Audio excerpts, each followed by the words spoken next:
Est-ce qu'on peut être à la fois fonctionnaire et salarié?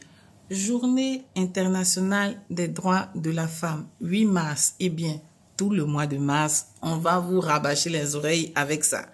Mais nous, ici, sur la plateforme, ici, sur ma chaîne, cette semaine, on voit des cas pour nous permettre de mieux connaître nos droits. Nous, les femmes, comme les hommes aussi. Alors, aujourd'hui, on va voir un cas. Je ne connais pas mes droits.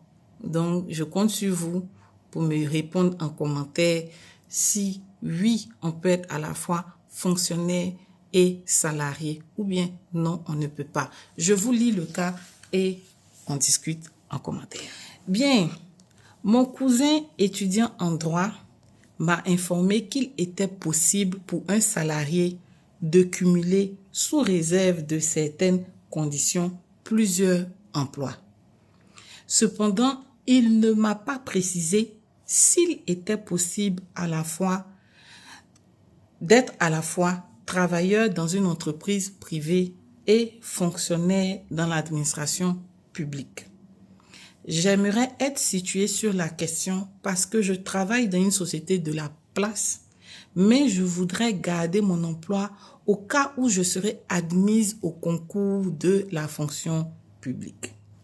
Mes patrons sont d'accord sur le principe et éventuellement, ils aménageront mon temps de travail et diminueront mon salaire. Qu'en dites-vous? Je vous ai envoyé un look.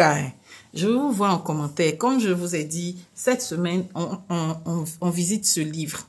Femmes, quels sont vos droits? Donc, je veux vous voir en commentaire me répondre. Et celles qui voudront la réponse définitive, je mettrai un lien de ce livre-là pour que vous puissiez avoir la réponse d'un juriste. Voilà, c'est écrit par un conseil juridique, Madame Judith Coulot et Monsieur Hanoï Elmesou. Donc, c'est en 2 tomes. Femmes, quels sont vos droits? S'il vous plaît, nous avons besoin de connaître nos droits. Parce qu'une femme qui connaît ses droits se protège. Et ça, c'est le mantra de Talk to Grace. Une femme qui connaît ses droits se protège. Donc, je veux vous lire en commentaire. Est-ce que notre ami ici peut garder son emploi de salarié dans le privé et passer son concours de la fonction publique et puis au privé, là-bas, on va continuer à la payer? Est-ce que vous pensez que c'est possible? Partagez ça en commentaire.